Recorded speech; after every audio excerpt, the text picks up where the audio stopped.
Oh, you have to plug it in. The battery's fine, isn't it? Battery's alright at the moment. Battery's alright at the moment. And how long you got? 300 minutes? It's about 65 hours. It's the biggest battery. Yeah. Really badly. Really. Can't remember my surname. Is it? You're getting filmed here, Orlando.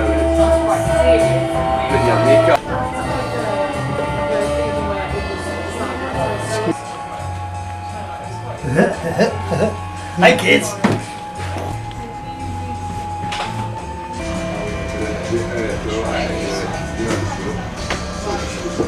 I don't usually.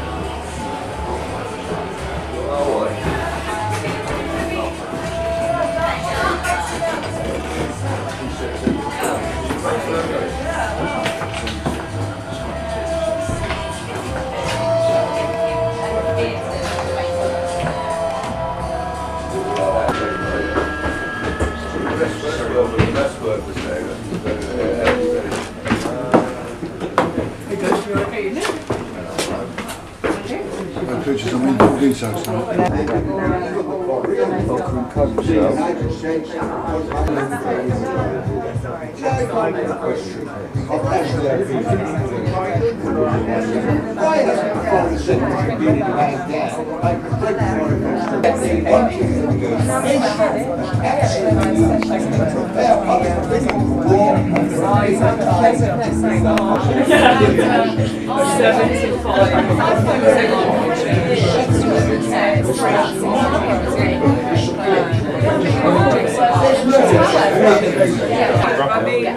Oi, oi. Good evening, ladies and gentlemen. If you'd like to come in, shut the door, sit down, get your seats. In you come. You want to shut that, Robbie? Who is it? February Poltroon. Thank you all for coming. As is customary, either me or is it Orlando Harrison? Orlando, isn't it? That is in fact my name, yes. Yeah. Not Charlie. So he's only known me 10 years. It's not Charlie for you. No. So Orlando Harrison, and he'd like to kick off this evening with you what? Oh goodness me, silly me. First of all, ladies and gentlemen, of course we'd like to welcome our Poltroon Balloon Baboon! Poltroon Balloon Baboon! Big round of applause! There he is. There's no projection this evening because we ain't got a projector, but we were going to have either Cocoon or Platoon. It's up to you for next time. What was it? Cocoon or Platoon? Cocoon. Yeah, thanks for enthusiasm. Orlando, come on up. Thank you, David. Thank you. Thanks to everybody for coming.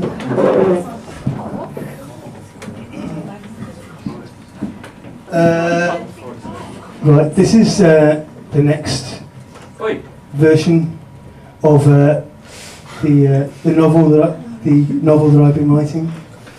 I've written since last month. I've been on a bit of a rush actually. I've written 2 more paragraphs.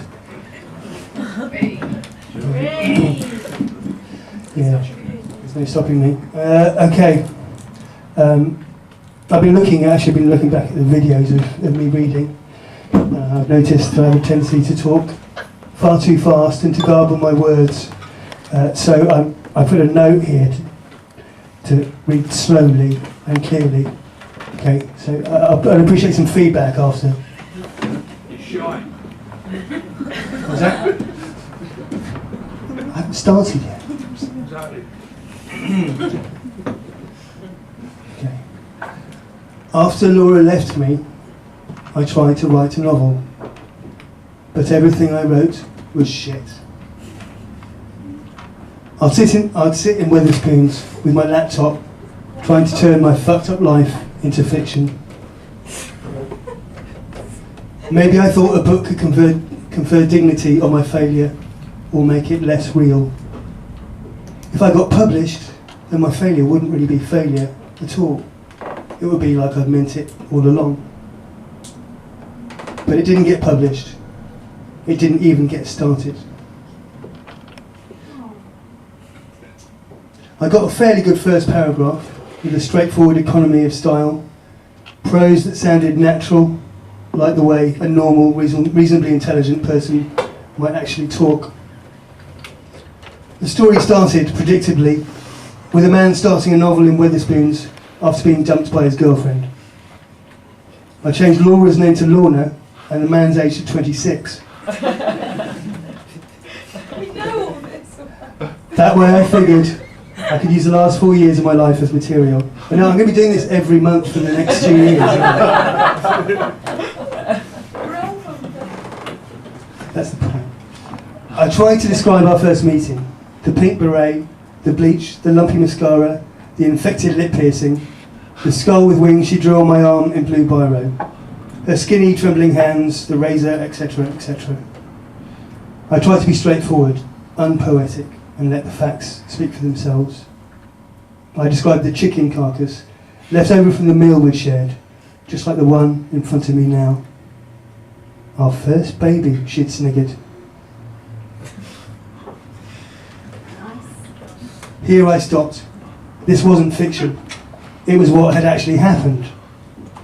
If anybody who knew her read it, they'd know it was her. She'd kill me. Her brother would kill me. Her dad... I changed the beret into a pillbox and the skull into a spider. I gave her blue hair and transported the whole thing to Manchester. Our first baby, she sniggered. I kept that in. That was good. It would have been my third draft. Novel 1.3 is, as it's stated on my laptop, last modified 10/14. It was unusually mild for the time of year. I've been in the Earl of Rochester since 8 o'clock, so I would have been drunk. After staring at my chicken for a long time, I wrote, those delicate bones, that pale flesh. Lorna had fallen off her bicycle and broken a rib a week before we met. Our first fuck had been, initially, a delicate operation, characterised by sharp shrieks and nervous apologies. She was very thin. Yet she took the pain with a stoic sarcasm that scared me. This was fiction. There had been no bicycle, and Lorna had never broken a rib as far as I knew. But she was very thin, and frequently sarcastic. A stoic sarcasm that scared me.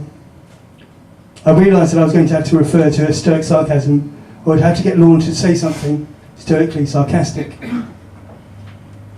I thought for a while and wrote, she was very thin, yet she took the pain with a stoic sarcasm that scared me. Break another one and I'll give you a wish, she said sarcastically. I read it back to myself. I realised that I couldn't have stoic sarcasm and sarcastically in the same paragraph, so I removed the word sarcasm from the first sentence. She was very thin. She took the pain with a stoicism that scared me. Break another one and I'll give you a wish, she said sarcastically. That was better. But it sounded brutally masochistic. But Lorna had always been a bit strange that way. She often shocked me. So delicate, but so nasty. Despair rose in me, and I thought of the hundreds of badly groomed, unfashionable men sitting in Wetherspoons, gazing into chickens, clumsily attempting to conjure up the ghosts of their ex-girlfriends. Thank you.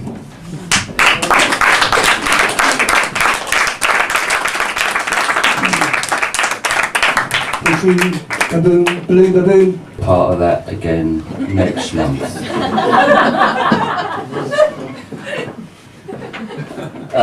Right, I've got a few names in the board. First alternately.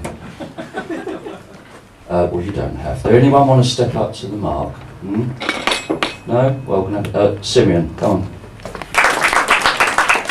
With an apocalyptic warning, is that right? Something like that, mate. Somewhere between a cautionary tale and an apocalyptic warning. Right. Never done anything like this before, so bear with me. And I'm dyslexic as well, so. Right. I've named this the Unknown Niggle. Around the end of August 2001, we were deployed on an operation called Op Bessemer, Macedonia, as part of a NATO force to intervene in a civil war between the Albanian insurgents and the Macedonian government, and then to oversee an arms amnesty as part of something drawn up called the Ohrid Agreement. Under the terms of the Ohrid Agreement, the Macedonian government agreed to devolve greater political power and cultural recognition to the Albanian minority.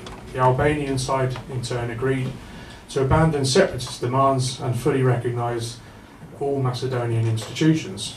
Yep, it was fucking boring. Positive, but it was boring. Around the first week of September on that tour, there was a rumour fluttering around that we were going to go to a place called Afghanistan. Afghanistan? We thought it must be somewhere near Pakistan. I'd say every last one of my peers were blissfully clueless as to its location, political history, and the current situation at the time. But none of us had ever heard of it before, really. Incidentally, as it transpires, we've been meddling with the affairs of that land for 180 years now.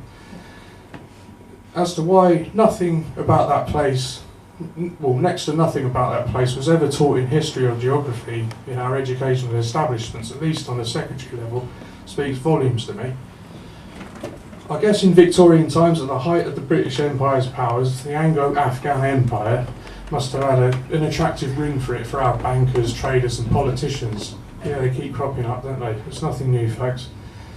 But the dream of a replica Anglo-Indian Empire, alas for the East India Company and the coffee houses and such like, was never to be. But hey, we're still at it. We're at it big time. In January '95, after an emotionally turbulent childhood, and at the age of 18, I joined the army. I did it to get away from home.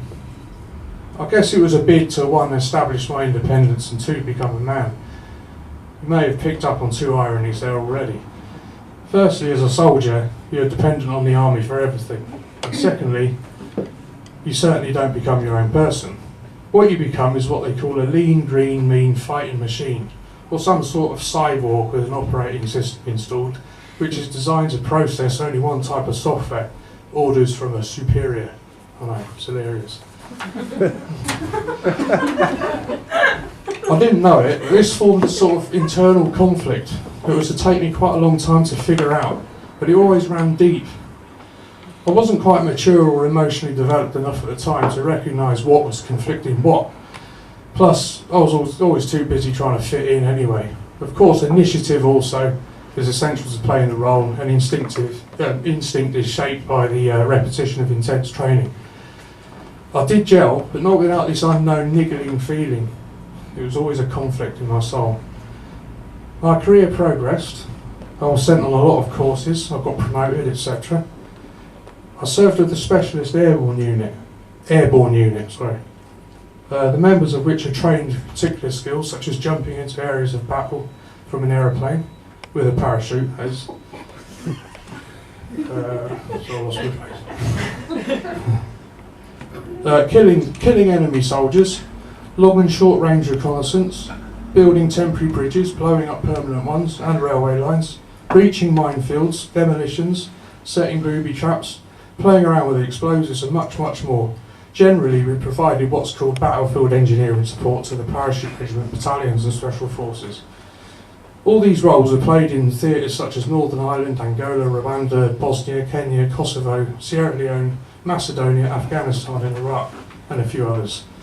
I did enjoy my time overall, The physically and mentally tough and active lifestyle, along with the ego trip and kudos of being in that particular unit, did have a great appeal to me, I must admit.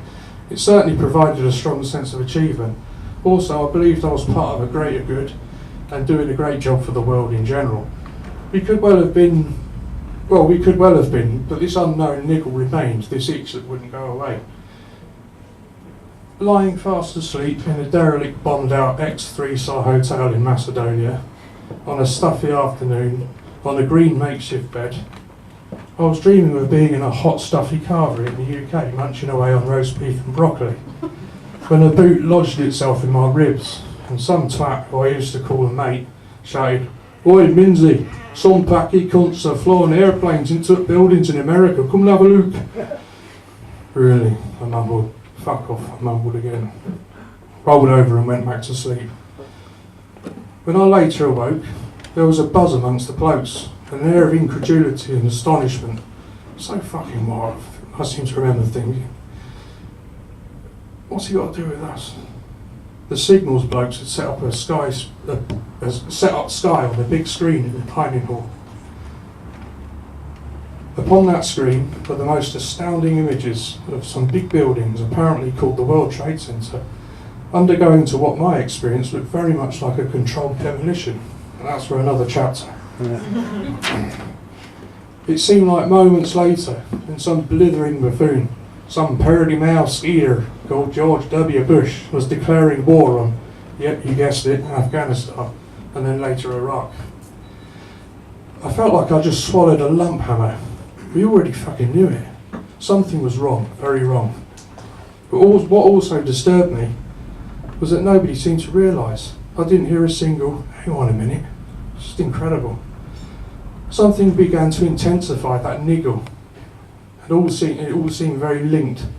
Of course, very soon afterwards came the orders for deployment for our squadron with Tupara on a mission called Op Fingal to Kabul. Soon afterwards, I'd left the army, and I was a civvy trying to do what civvies do, and that's also for another chapter. I was beginning to familiarise myself with a novelty called the internet and Google, etc.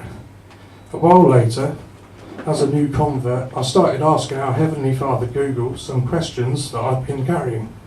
The sort of questions that when posed to people I knew were met with a puzzled or blank stare and a look of obvious concern for my mental well-being. As numerous shards of information began to bounce back at me from the screen of almighty Google and the holy YouTube, a grainy picture began to emerge, one that I really didn't like. A strange mixture of feelings began to accompany me. Feelings of that niggle slowly subsiding, being satisfied with a hint of answers but being replaced with fear and anger. There was a lot of frightening and outrageous information which I, for my own peace of mind, clearly needed to thoroughly research. I needed a lack of validation to ease my fears. The pile of books, magazines and newspapers began to build beside my desktop PC. Unfortunately, in the end, the official versions of events were so contradictory and ridiculously contrived that I decided they were clearly blatant lies. I could not understand at first, but understand I eventually did. And it began to dawn on me, a little bit like Poirot having a dark eureka moment, when the revelation of the guilty party, the motive, the execution of the crime, and all the cover stories begin to fit together in his little grey cells. I began to see the light. This illumination gives one a new perspective by which one sees the story unravel along the hour of time with the predictability of an episode of Hollyoaks. Now we jump to today and we see the one sovereign nation after another systematically dismantled using the tools of foreign policy, media spin, sanctions, black ops, coups and brute force along with sickening justifications. We have 42 allied military bases strategically placed around Iran, for instance. This sovereign nation's invasion has been on the agenda for years. The insidious plan is unfolding just as they want it to. I actually do hope there are some snooping centrist type scumbags watching or listening to this. Whether they are or not, I hereby nail my colours to a different mast. I'm absolutely sick, tired and disgusting with Western foreign policy. in all areas around the globe. I don't swallow the filthy web of putrid lies and shit we're bombarded with every second of every day regarding the excuses as to why the UK, the US and other G20 countries are bullying and dominating the world, or should I say the third world, stitching up countries who simply don't buy into the globalist agenda and in turn bringing about their downfall. I don't care who you are. If you try and tell me that Iran is a threat to the world and we are the good guys trying to save the world from evil Iranian madmen with nuclear bombs, you're tragically deluded and severely misinformed. What I believe the media still haven't told us yet is that we, the UK, France, Canada and the US already have Iran lined by warships. We are the aggressors. Thousands of innocent people will probably end up dying. Sensationalist? I don't think so. Surely we cannot forget the diabolical farce in Iraq and Afghanistan. My friends and colleagues, our young service personnel being maimed, young lives being extinguished needlessly, millions of civilians dead. A million civilians dead. Even more loved ones grieving terribly on all sides. All, yes, all for control of fucking oil, but excused by utter lies and devious spin. The media don't tell you that. I hope there will be millions of people on the streets of this and every city and town in the UK causing absolute havoc in protest to this. The latest in a gruesome catalogue of abominations, the very essence of humanity, by an elite global vampires who think they run the show. We are truly led by the least among us, the least intelligent, the least noble and the least visionary. It's time for everybody to pull their heads out their asses and do something. That something is to take the power back. Stop listening to them and thinking that who you vote for will make a scrap of difference. Please open your eyes to these blatant lies. Take your attention off the cheery-faced media people telling you that the version of events the government want you to hear, whilst we sleepwalk into hell itself, instead of sitting there being hypnotised by detritus on the TV and act. Think about your children and your grandchildren. If there is anything anyone should hate, it's this hideous system of greed and corruption which drives the machine of war and systematic death, and which leads to the pain of which feeds on the pain of the downtrodden. If you think this is a bit dramatic, I don't apologise. That's just how it is. You've been a great audience. Thank you very much, and have a great evening.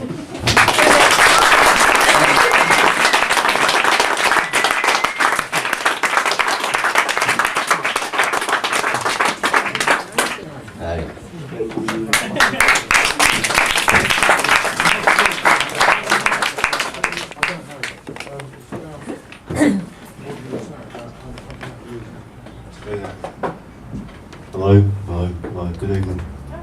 Hello, is that? Do it like that. Do it like that. Well, this one's called the Faggot Quran. It all began that evening when I got arrested on charges of treason after I'd done a reading at Poltroon on the 21st of February 2012. My mate Simeon had just got up before me and done a rather rousing speech, declaring that we should take power back into his own hands. And being somewhat fired up by his words, Clusterfuck James gets up and starts doing a little rant about how I've been sleeping with rather influential members of the medical and neuropathology professions for over 15 years now. And being the persuasive little fuck I am, I'd managed to get various papers published through the back door, so to speak, in medical journals on the subject of an acquired personality disorder called hubris syndrome. Hubris syndrome's traits are numerous, but include A, seeing the world primarily as an arena in which to exercise power and glory, B, a messianic manner, C, exaggerated self-belief bordering on omnipotence, D, an idea that one is accountable solely to history or God, and E, a total loss of contact with reality. It's remarkably easy to get a disorder classified. You just get the papers published and then it exists. Having written and published some on the subject, myself, medical and my legal friends were in the process of going through the courts, obtaining a section under the 1983 Mental Health Act, which was for our government, saying that they suffered all the symptoms of a debilitating personality disorder, they weren't fit to run a government, and they should be locked up in the mausoleum against their will and force-fed lithium by scary African nurses until they came down a bit. Of course, having gone that far, this cunt couldn't stop there, and then I suggested that we kill the Queen. I wasn't being metaphorical and I wasn't joking. I really did suggest that I thought that we should kill the Queen, and while we're at it, we should stab Boris Johnson as well. Through the heart. Both of them. I said it wouldn't be hard to do what with GPS tracking systems and Twitter nowadays, and I promised the people at Poltroon that if they did it, they'd obviously be killed in the process. But when they were killed, they'd become martyrs and they'd go to heaven, and they'd be met by 72 virgins, and each time they slept with one of the virgins, they'd find her virgin again. The penis of you, the elected, would never soften. Your erection would be eternal. The sensation you felt each time you made love would be utterly delicious and out of this world, and were you to experience it in this world, you would faint. You would marry 70 virgins beside the women you married on earth, and all would have appetising vaginas. It's tough shit for girl martyrs or gay martyrs, you don't get none of that. So some bright spark in the audience, we'd already been watched by police the month before, they decided to report me and I got arrested on charge of treason for my seditious words. Needless to say, my arrest didn't go down too well with Linda. I'm not having it, Terry, she said. I'm not having one of my gay boys being sent down. They'll rip him apart. He's too cute to be in jail. Dave the Hat's like, yeah, he might have been a cunt, but he was our cunt. Orlando's like, good show, old chap. Linda was incensed at my incarceration in the Tower of London. To be honest, I was having quite a good time. The Poltroon baboon's sister used to go out with one of the guards there, so I passed my time in a very pleasant kettle in Hayes. But Linda, she weren't having none of it. She started a free little fucker Facebook page. Isabel provided the premises, and things just sort of spiralled out of control. The first time it happened was the first time I went to Ibiza. The doc and me had taken a couple of months out. We went on tour around Spain and the islands. No clubs, just pure countryside business. We rented what I considered at the time to be a mansion in Ibiza, and it was perfect. There was a swimming pool and a local parrot who came to visit us every day. The first day there, I fell asleep during the daytime and I dreamt that I was being chased through a London tube tunnel along the platform close to the wall.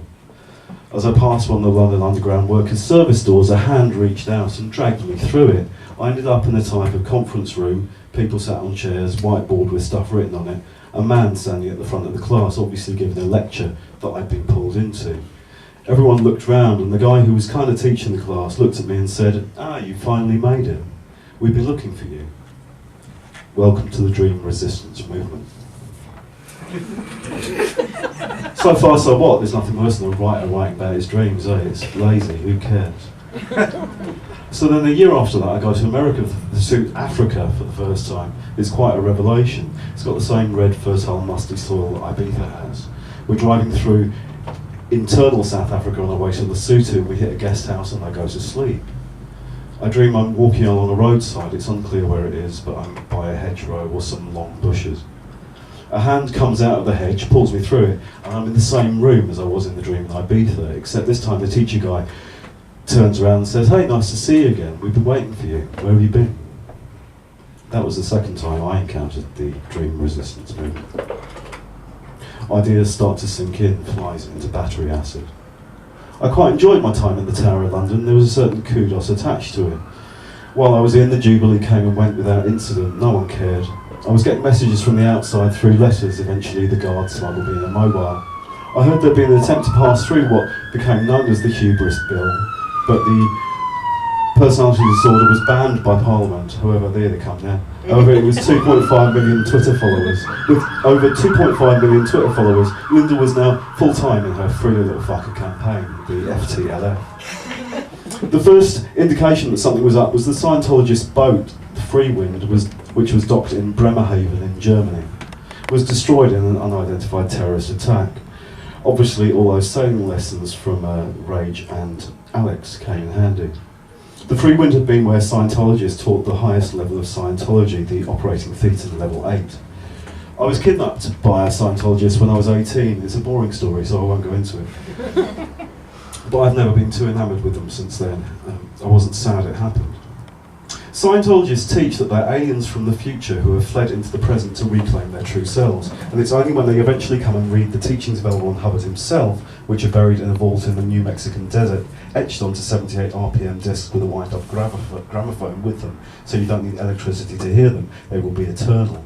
And it's when they find these and hear these discs that they learn their true nature about themselves and continue to travel backwards through time, erasing all of the mistakes that they've made in their own past until they reach the singularity that led to those mistakes and can start their own futures again. I just made all of that up.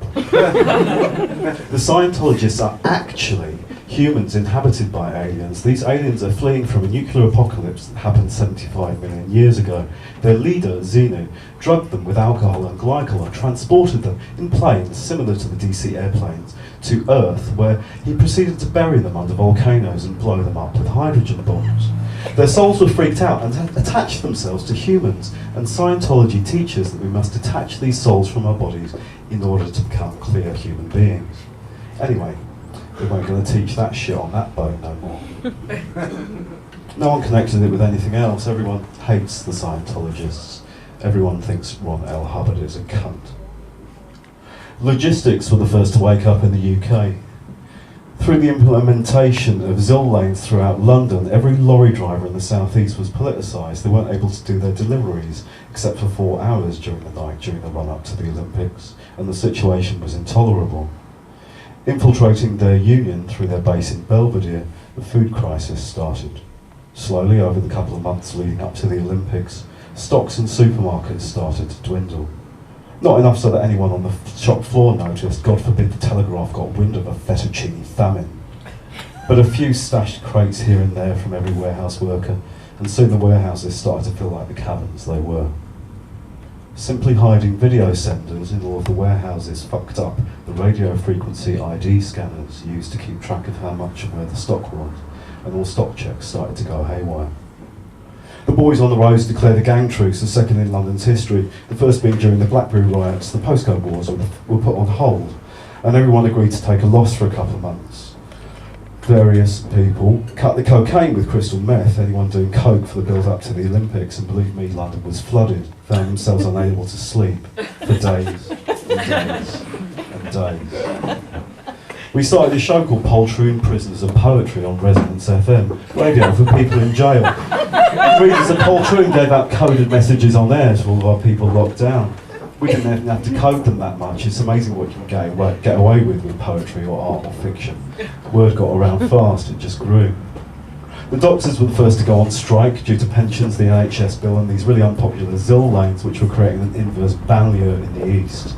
With the hospitals being manned by the army, the police's 700-strong squad of total policing felt belittled by the army's presence, and the struggle of power between Bernard Hogan Howe, the chief of the Met, and General Sir Peter Wall, the professional head of the British Army, reached an unfortunate zenith with the H. Zora-style showdown at a press conference. So what with the food shortages, no one sleeping, and doctors on strike, the prison riots just served to be the icing on the cake, really. The police and the army were overstretched, but the Olympics still had to go ahead. So much coverage was given to the ongoing social problems and worries that the opening ceremony would be an unmitigated disaster. Little did they know that we had that locked down already. And Maya knew Danny Ball from time. I myself DJ'd at his son's 7th birthday party, so the opening ceremony was already taken care of.